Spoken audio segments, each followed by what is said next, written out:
Amma gaaffii duratti kaasirratti waa'ee ministeera muummee waa dubbatteetta. Erga bitti galtee booda immoo mootummaa kana kursii jalatti eeguu qabna.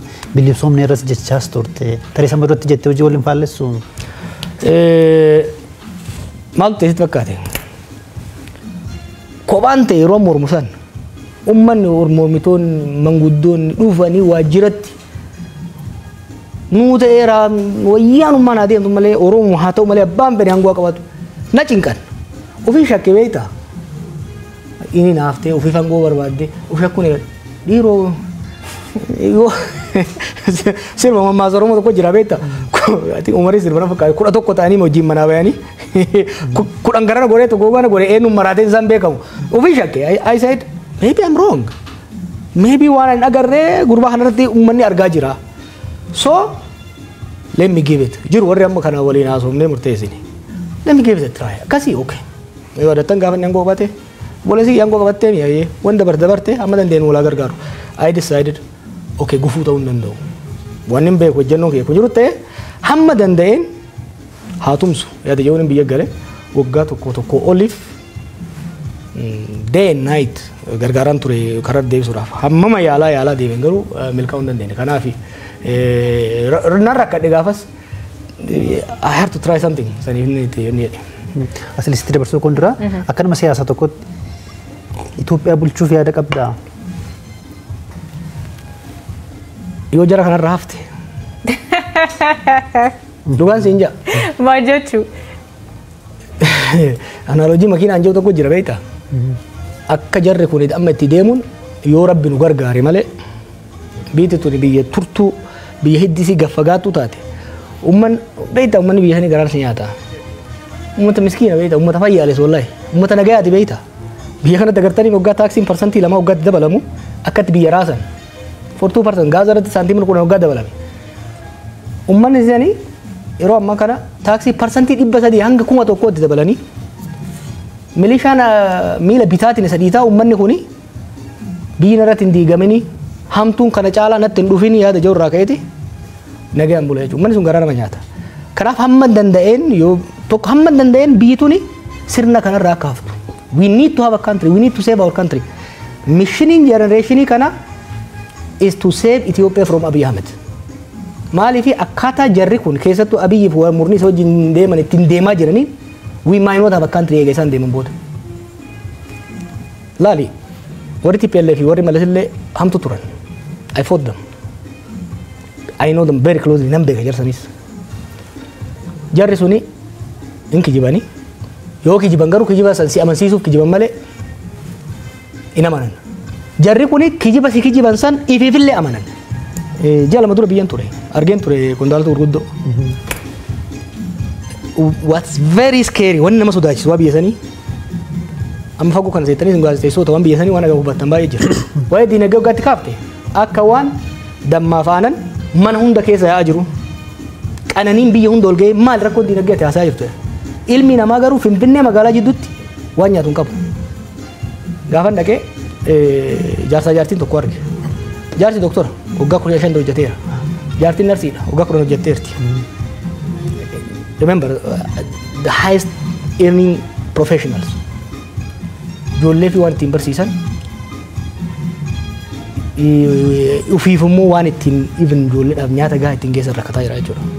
Rakkoo akkasiisan keessatti akka waan qananiin jirutti deemaa jiran jechuudha. Naannoon Amaaraa practically harka mootummaan jiru. Oromiyaan practically harka mootummaan jiru. Haala kana keessatti qondaalonni mootummaa waggaa agartu akka waan tokko rakkoon biyya san hin jirretti haasa'u jechuudha. This willful ignorance is extremely scary. Ai dhagan qondaalota mootummaa biyyoota adda wajjin nan hojjedhan arga. Observing godha abbootii irreetii hamma dimokiraasii social dimokiraatota Iskaandeebiyaa jiranitti. Garuu murna akka jara kana ka ofoon laale saamicha qofa malee ifiif saamuun alatti biiti harkatti dhumte Finfinneetti galte. The state has shrunk. State capacity mootummaa tokko sirna mootummaa tokko kan meejor godhamu lafa biyya san keessa jirtu keessa hammam takka to'ata. Humna mootummaa alatti humni biraa hidhatee socho'u jiraachuu hanqisuudha. With all the measurement the state is shrinking.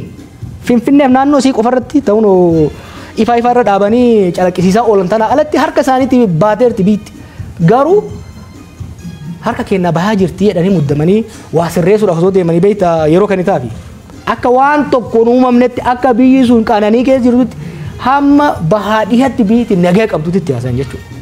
Kuni baay'ee nama sodaachisa. Kanaaf hamma danda'ametti wal gargaaranii jara kanarra dhiibbaa godhanii karaarratti akka deebi'an yaalu yoo kan danda'ame taate immoo biyyi tun biyya tana qabatanii qilee dhaquun jara kanaan oolamu.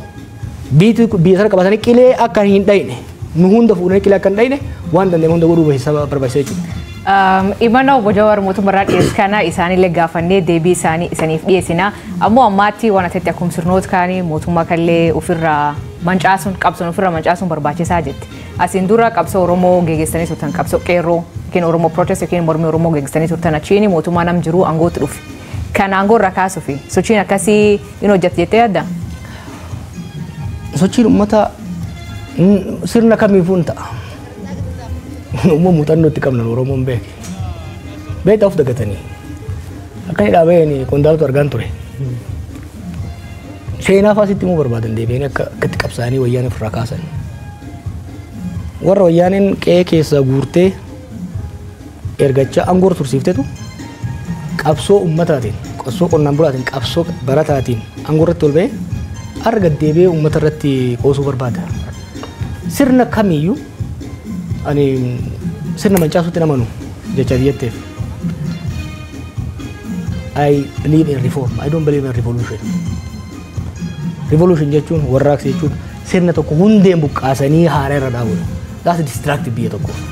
Saniifin sirni EPRDF sirni wayyaane guutuutti akka diigamurra dhiibbaa godhamuun dirqisiifamee gara karaa jijjiiramatti akka seenuuf ka jedhu tarsiimuu fudhannee jechuudha.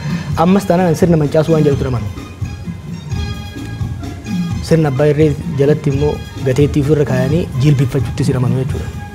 Kanaaf hamma danda'ametti beekna kana immoo qaroo muuxannoo itti qabna. Har'a dhiisi kaleessa gaafa muuxannoo guddaan qabne qabsoon nagayaa hin hojjetu yoo yaadattan mootummaan maal jedhan mootummaan simbiraa miti dhagaan hin bu'u yeroo yaa'atu turanittis dunuunfannetti deemne. Dhaloonni nu duubaan dhufe immoo nu jaalaa qarmaadha. Nu jaalaa qaramaa nu caalaa bilchaataadha. Wanni nama jechaa jiru maali? Kuni waamicha mootummaadha. Karaan amma deemaa jiran kun Itoophiyaas kasaarsa, isaanis kasaarsa. Salphinaaf kaanii Oromoo immoo salphinatti fidaa jiran. Oromootti diina baay'isaa jiran. Saamichi, tuffiin, diigumsi isaan biyya irratti geessaa jiran kun Oromoo bitaa mirgaan diinatti baay'isaa jira. Oromoon diina baay'ifachuudhaaf hin qabsoofne. Oromoon sirna gita-bittoota kaleessaa kan irratti qabsaa'eef Amaara keessaa waan bayaniif Tigree keessaa waan bayaniif son ta'in miidhaan narra gahuu narraa dhaabate saba hundaa wajjin walqixa ta'ee qabsaa'uu jiraachuun barbaada. Sirna dimokiraatawaa, sirna federaalawaa kan hanqee kiyyatti ittiin bulchu, kan kunis qe'ee ofiitti ittiin bulchu, sadarkaa federaalatti immoo wal kabanyee wal jaalannee waliin bullu jaarrachuun barbaada. Har'a maqaa Oromoo dahataniit keessattuu deenjariin amma deemaa jiru. Oromootti fayyadamti. Kan irraa kan si gaafachuu barbaade mootummaan kun kan jedhamu mootummaa Oromoo jedhan. Namni hedduun akkasiin jedhee ama warri biyya keessaa fi warri biyyoolaaleen mootummaan Itoophiyaan bulchuu jiru mootummaa Oromoo jedhan. Mootummaa Oromoo jechuun kun uummata Oromoof bu'aa yookiin miidhaa qaba. Wanni hin haalamne jarri aangoo irra jiru Abiy irraa kaasee Oromoodha. San qofa osoo hin ta'in qabsoo Oromootiin aangoo irra bayan.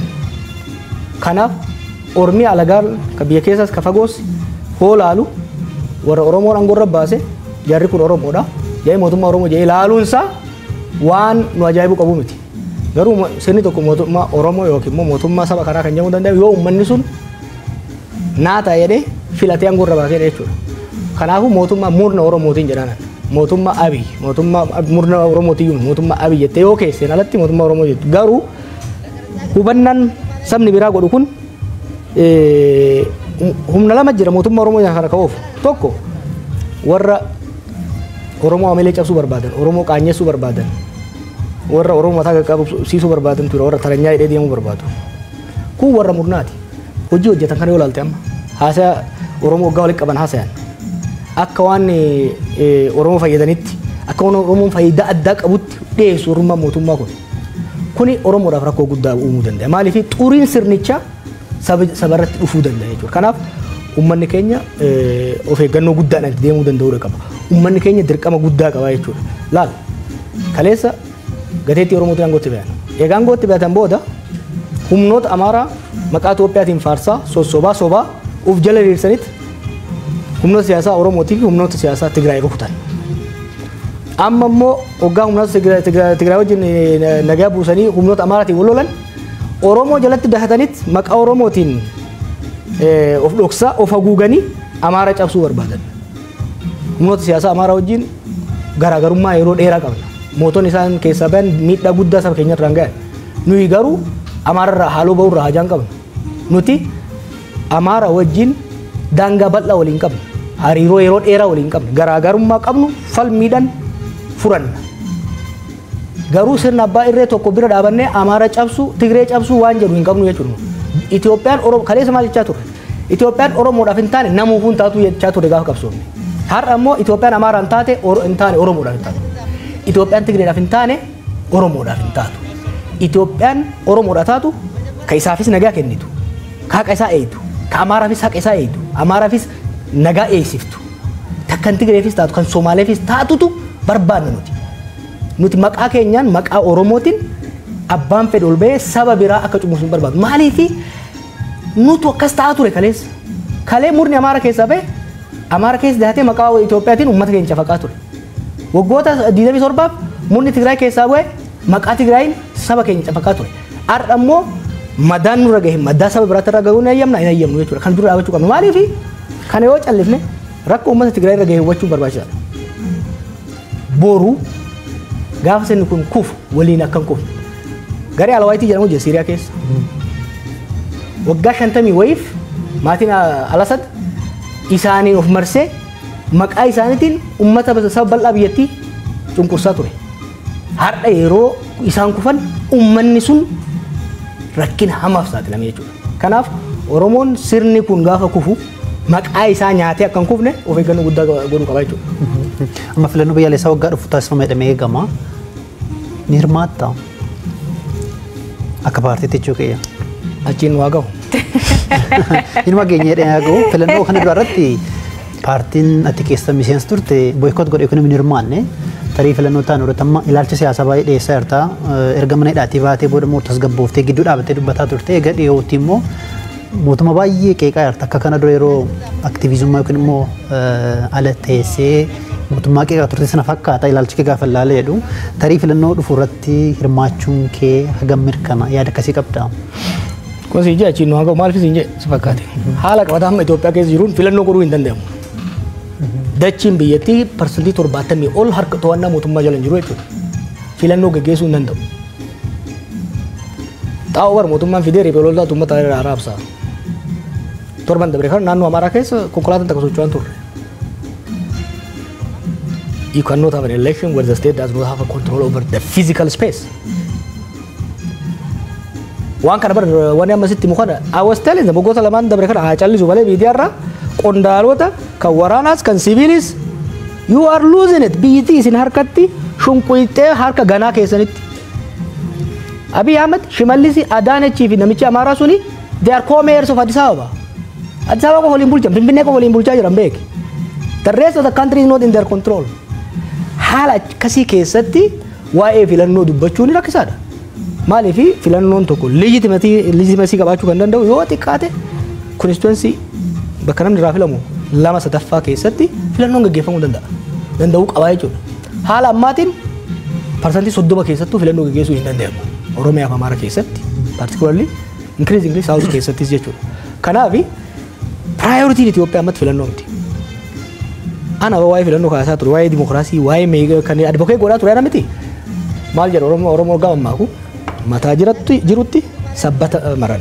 Yookiin maal jettan warri Booranaa ka amaran ka ruufa maranii. Ruufa maran. Yoo mataan hin jirre ruufa maran. Itoophiyaa mootummaan harka hin qabne keessatti filannoo gaggeessuun hin danda'amu. So first thing first we need to restore peace. Akkamii fiduu danda'u keessumaa fakkeenyaaf naannoo Oromiyaa keessa walitti bu'iinsi jira waggaa 5 deemaa jira erga mootummaan humnoota federaalaallee bobbaasee waggaa 6 ta'eera naannoo Amaaraa keessas immoo erga waraanni Tigraay keessa dhumee booda deebii hammaateera. Rakkoowwan walitti bu'iinsawwan naannolee lamaan keessa jiran keessaa kamtu furuuf cimaadha. akkaminis immoo furamuu danda'a walitti bu'iinsawwan Itoophiyaa keessa jiran kun wantoonni ijoo hojjetamuu qaban maal akka nama siyaasa tokkotti tokko lama sadeetti wanni itti tarreessuu dandeessu. Furuudhaaf fedhiin jiraannan furuudhaaf laafaadha. Akkamiin? Biitti sun carraa guddaa qabdi. Tokkoffaa namni lola ifatee jira. Maaliif lola ifatee si fakkaate? Itoophiyaan lola keessa turteerti eeguma uumamti irraa kaasee. Bara Haile Sillaasee lolli ture, bara Dargii lolli ture, bara IPRDF haamul xiqqaatu malee lolli ture. Lolli hagammaa godhamaa ture qarqara irratti. Ogadeen keessatti, gammoojjii Baaleef Harargee keessatti, Eertiraa keessatti. Lolli waggaa jahan dabree kun immoo handhuura biyyattii itti godhamaa jira. Oromiyaa keessatti Shawaadha. Arsiidha. Amma lolli guddaan qarqara Wallaggaan jiru. Waraanni guddaan kan jiru godinoota Shawaa keessa, godinoota Arsii keessa, Gujii fi Baalee. Gidduugaleessa. Amaara keessa lolli godhamaa jiru. Dur Amaarri PRP keessa Qaaraa garas gara daangaa Sudaanii lolaa ture. Tigraay soo taate qarqara ture. Amma lolli Amaara keessa godhamaa jira. Giddugala Gondar, giddugala Goojjam, Shawaa Kaabaa keessatti godhamaa jira jechuudha. Lafa naannoon kun maali? Lafa oomishaan beekamu uummanni bal'aan keessa jiru jechuudha. Kanaaf durii gaafa lolli qarqara godhamu uummattoonni Itoophiyaa giddugaleessa jiran darbee ilmaan erganii sinqiin ergan. Amma garuu lolli qe'ee isaanii godhamaa jira jechuudha. Kan kun uummata baay'ee nuffisiisee jira. Uummanni Itoophiyaa kan Oromiyaa keessa jirus, kan Amaara keessa jiru, kan Tigraay keessa jirus lola ifatee jira jechuudha. Akka kaleessatti naa cabsi. Uummanni Itoophiyaa keessatti maraatu saayikoosisii ture from 2019 to 2022. Amma sun fayyee namni amma araara barbaada uummanni akka uummataatti. Lammaffaa riphee loltoonnis bifa yaadan saniin deemuu akka hin dandeenye hubatanii jiran. Kabiraa hawaasni addunyaa biyyoonni ollaa keenyaas ta'e kan fagoo jiran biitti tun addaan faca'uu heddii jedhanii sodaa guddaa keessa hin jiran waan jiraniif bifa danda'ame hundaan tumsa nuu gochuudhaaf araara akka dhufu tumsa nuu gochuudhaaf qophiidha. An kana waanin kallattiidhaan beekuuf dubbachuu hin danda'a jechuudha. Kanaaf biyya keessatti there is a peace market uummata hedduu. Biyya alaatti deeggarsa cimaa argachuu dandeenya araara fiduudhaaf. Maaliif biitti Itoophiyaa jedhamtu kun akka facaatu kan barbaadu hin jiru. Ollaadhaa Keeniyaan hin barbaaddu, ollaadhaa kuun hin barbaadan naannoo kanatti Sudaan jigdeetti Somaaliyaa rakkoo qabdi Itoophiyaan naannoon kun hundi hin diigamaa jechuudha. Saba kanaaf biyyoonni ollaattis nageenya akka dhufu barbaadan. Even biyyoonni Arabaa kassafaman kun yeroo baay'ee lola gargaaran haa ta'u malee wanni isaan Itoophiyaa irraa qaban food production nyaata. Yoo biyya tasgabbooftee qonni kan qotamuu danda'u. Kanaaf biyyoonni Arabaatis yoo taate biyyoonni bahaa dhihaatis yoo kan taatu taate nagaa akka fidu barbaadan. Nagaa kan hin barbaanne mootummaadha. Kan ammoo waan isaan mormuu fi miti waan inni itti dhiyaate irraa dhaga'e practically hojii isaan hojjetan guyyaa guyyaan wal hordofeef. Maaliif asirratti tarii waraana dhafee dhumoo wallaalummaatu kanatti oofe akka ilaalcha keetti. Beektaa aangoon maal si godha si fakkaate? Aangoon of tuulummaas itti uuma. Maaliif keessattuu sirna abbaa irree uumuu gaa barbaaddu warra xiqqoo si xiqqoo dura warra si mormu ariita. Sanbooda warra gorsa atiin jaalanne si kennu ofirraa ariita. Sanbooda warra maqaa keetiin hadiraa dha'uuf of marsita. Kanaafi information ati argattus kanuma si doongorsiisu kanuma si gowwoomsu qofa jechuudha. So maal ufa of tuulummaas itti uuma. Of tuulummaan immoo of wallaaluu dhafida jechuudha. Ijoolleen teenya aangoo irra jirtu tuni of tuulummaa keessa dabartee of wallaaltee jirti. Biitti harkatti facaatee dhumtee jirti. Garuu isaan waggaa walgaan hunda kabajamoo muumicha halaqa jechuun alatti waggaan bira dhufan amma I'm sick of them amma ministeerota isaanii kana waggaan bira dhufanii namatan waggaa isa bira dhaqan kabajamoo muumicha jedhaniin odoo kana godhan biyya harka isaaniitti deemteetti maaliif nagaan barbaanne gaafa dura dubbiin abaa'oo ture eegaltu ijoolleen tun nama 200 geessu maal naan jedhan sitti fakkaate maaluma waa'ee abaa'oo kana cinqamtaati mallasuu bari maqaa abaa'oo sila Oromoo mormiin dhiisu mormiin aadaa isaa ta'eera ammallee jedhanii bar mormiin Oromoodhaaf aadaa ta'eera jarri kuni Oromoon tuni silaa nuyi mormuun ooltu mallas beek maqaa abaa'ootiin fayyadameeti abaa'oo Oromoo nama rakkiftuunda kabalee hidhatti nagaa angoora ture nulleen silaa Oromoon nu mormuun dhiiftu maqaa maal isaan ka yaadanii marroon gidaamii ture jedhanii yaadan. They did not understand the transformative impact of the 2018 change. Jijjiirama statein angoon north irraa south shift godhuun seismic shift san hubachuu hin dandeenye. structural change dhufaa biyya sanitti akkasuma addunyaa irratti waan jijjiiramaa deemaa jiru kana hubanne beektee gaafsan. Ammoo maali? Ammoo waan baay'ee balleessanii jiran. Araaratti deemnee kan jennu taate nu harkaa diigamtu waan jedhu sodaatan aangoo dhabnaa inni rakkanna waan jedhan san keessee sodaarraa kan ka'e gara odhaatu deemaa jiran. Garuu namni asadirraa barachuu danda'udha qaba. Baay'ee bareeda. Dhaggeeffattoota keenya egaa tamsaasa kallattii BBC Afaan Oromoo irratti jirra.